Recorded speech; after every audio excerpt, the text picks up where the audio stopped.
Are you looking for a step-by-step guide to help you develop nursing care plans? Maybe you have a nursing diagnosis in mind, but you're just not sure how to plan your nursing care or how to use your textbook to help you. If you're looking to create evidence-based nursing care plans, you've got to stay locked into this series of videos where I show you how to use your nursing diagnosis textbook in just a few easy steps. By the end of this series, you'll be developing your care plans with confidence, so stick around.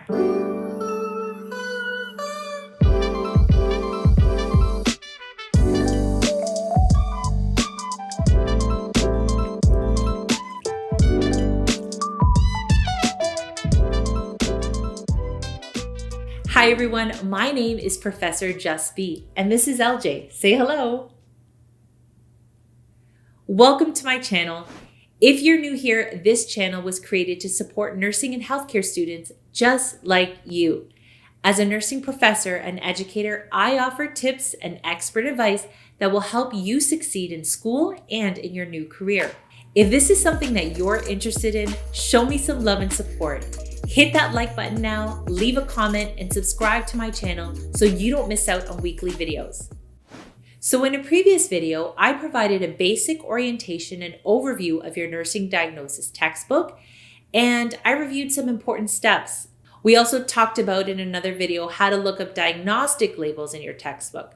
So if you've never used your textbook before and you have no clue where to find a list of possible nursing diagnoses, I would suggest checking out my previous videos in this series so you're more familiar with each section of your textbook. I'll include the links below so you can access them directly. For those of you who have selected a diagnosis for your patient that aligns with their condition and your assessment findings, then you're ready to move to the last step of care planning, which involves determining the client outcomes and planning the nursing interventions. Step 4, determine the client outcomes using section 3 in your textbook. Now that you've chosen an appropriate nursing diagnosis for your patient from section 2 or from the front cover of your textbook, you're ready to begin care planning. We use section 3 of the textbook to create appropriate outcomes for the client and plan nursing interventions that meet those outcomes. So in section 3 of your textbook, you will notice that under each diagnostic label, it includes suggested outcomes. So you don't have to do all the legwork. It's right there for you. Now remember, there's a difference between a goal and an outcome. Okay, let's review them together. A goal is a broad statement that describes the desired change in a client's condition or behavior. Basically, it's an aim, it's the intent, it's the end goal. So for example, the client will lose weight in 1 month. That's the overall goal, the target that we want to achieve. On the other hand, an outcome is a measurable criteria to evaluate whether the goal has been achieved. So for example, the client will perform prescribed range of motion exercises 5 times a week for 30 minutes. The outcome can be measured, right? And it helps to achieve the final goal. So I want you to think of it like this. The goal is the bigger vision versus the outcome are those baby steps or those mini goals that help the client achieve the vision. When you're goal setting or when you're developing your outcomes, use what's in the textbook as a starting point. You don't need to make up goals or outcomes on your own.